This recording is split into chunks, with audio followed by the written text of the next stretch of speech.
Well, so blockchain and money, every time there's a discussion, I think, oh, I think I get this. And then somebody says something, George usually says something, and I lose it. It's like sand falls between my fingers. I mean, how would you distill the discussion and this wide-ranging discussion in the panel this afternoon? Well, you should look at cryptocurrencies as a high-tech cry for help, the instability of government printed money today. And what blockchain does is simply provide the architecture for these cryptocurrencies. The flaw of the cryptocurrency so far is the lack of stability. Right. You take Bitcoin, one day you have steak, the next day dog food. You wouldn't dare do a long-term contract. So cryptocurrencies have performed short-term services of getting resources to places like Venezuela, Syria, and other things, but it hasn't achieved stability. That'll eventually will happen, and when it does, the governments are going to be very, very upset because they're not going to be able to play with the people's money the way they have in the past. People will have an alternative. Well, you know, George actually in the panel admitted, he said, Steve was right about Bitcoin in particular. So apparently at one point you disagreed about Bitcoin, and I think he thought it had more prospects than you did. Well, the challenge with Bitcoin was they made the mistake of thinking if they restricted the supply of it, that would create value. And not realizing what creates value is trust and using Bitcoin as a means of buying and selling with each other. In the panel we cited the Swiss franc. Right. The Swiss franc, if you look at the size of the Swiss economy and look at the Swiss money supply, you'd say, my God, Switzerland is as bad as Venezuela. Huge money supply. The reason the money supply is high and the Swiss franc is valuable because the Swiss have demonstrated over the past 100 years that they can produce a trustworthy currency. They've kept their purchasing power better than any other currency in the world since World War I.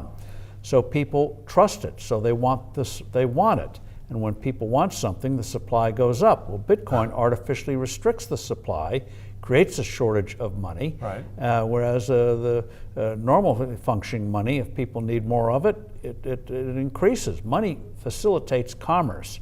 Money doesn't control an economy. Money facilitates people buying and selling with each other. So this is, I mean, at the bottom then, it's a kind of philosophical confusion on the part of Bitcoin. It's like they sort of bought the monetarist assumption about the nature of money in an economy. Is that it? Yes, they thought if you make it rare, it makes it useful. No, if it's too rare, it then becomes an impediment to commerce. You hold on to the money rather than using it as a way of buying and selling and investing. So if you do the money right, you can have an infinite supply. You look at the US dollar from 1775, or after the American Revolution, between then and when we became the greatest industrial country in the world in the late 1800s, the money supply in the US went up about 150-fold, even though the gold supply only went up 3-fold. Well, the dollar was fixed to gold. Gold, in this sense, is like a measuring stick, a measuring rod, a ruler.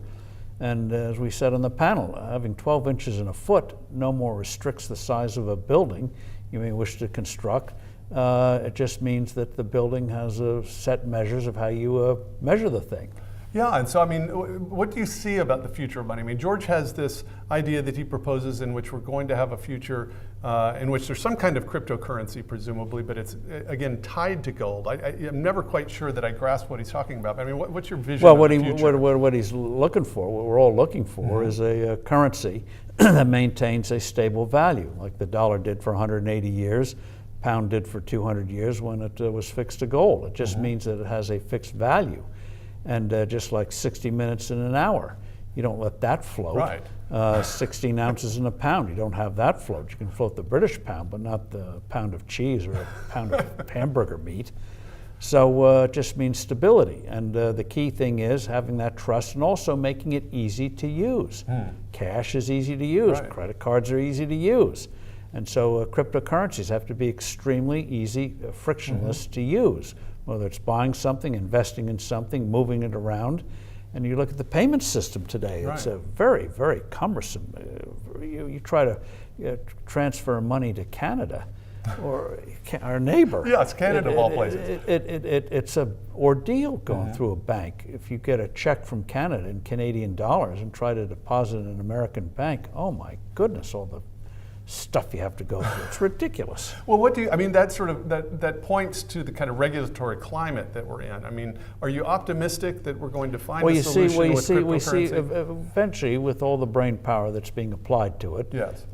Somebody will do it. Maybe it'll be Facebook with Libra. Maybe Amazon will invent the Bezos or something like that. Yeah, right. And if people find it's easy to use and trustworthy, they'll use it.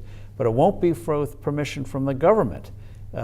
Just as you would never have gotten taxi cartels to say, oh yeah, let's try Lyft or Uber. Yeah, right. No, not going to happen. You just go and do it. A good example, going back, money funds today have tens of trillions of dollars. Mm-hmm. They were invented in the early 1970s through technology, right, which provided an alternative to parking your money in a bank.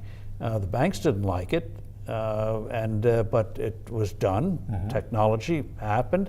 And the politicians couldn't stop it. Well, I love the Uber example, because in some ways Uber was very smart to open up early on in Washington, D.C., where I live.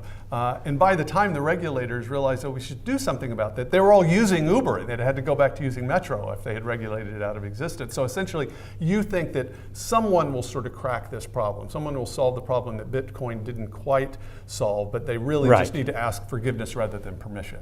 You just go and do it, and then deal with the aftermath. And we're talking about Bitcoin. If you'd taken a mortgage out, say, for $300,000 5 years ago in Bitcoin, you'd owe the bank today $10 million. Wow. It just doesn't work, that kind of volatility. But somebody will figure it out, and when they do, governments are going to be very upset. Mm-hmm. They're going to try to quash it, just as they continue to try to quash B&B. They try to quash Uber. They try to quash Lyft. Yep. The banks initially try to quash money funds, but eventually technology will prevail. Well, let's turn just briefly to your relationship with George Gilder. George has been a longtime friend of mine. You've, of course, been working with him for decades. The first Telecosm conference that I went to was in 1998. It was this famous conference, and of course, George spoke. That was when Ray Kurzweil spoke, and Bill Joy of Sun Microsystems wrote a famous piece on the cover of Wired magazine, worried about nanotechnology and all these things. But so you've been in the ferment of this discussion about technology and the economy for decades. I mean, what's stayed the same over the decades in some of these conferences, the things that are being talked about, and what's different about this particular conference and what folks are talking about in the last couple of years? The difference is, thanks to evolution, thanks to progress, there are new subjects to focus on. And then you talk about doing things without permission, the rise of the internet. There are some, as George discussed, some very real flaws with it, very real challenges. And so you deal with them. Progress does not come without challenges and without price. But we'd prefer the progress and deal with the aftermath than still be living in caves. Absolutely. And I first got to know George abstractly when he wrote Wealth and Poverty. I got to know him personally as we did newsletter together and some other things, conferences and all that sort of thing. So we've been long-term admirers of George. He's got an original mind, and a very fresh mind, which is always in short supply. Absolutely.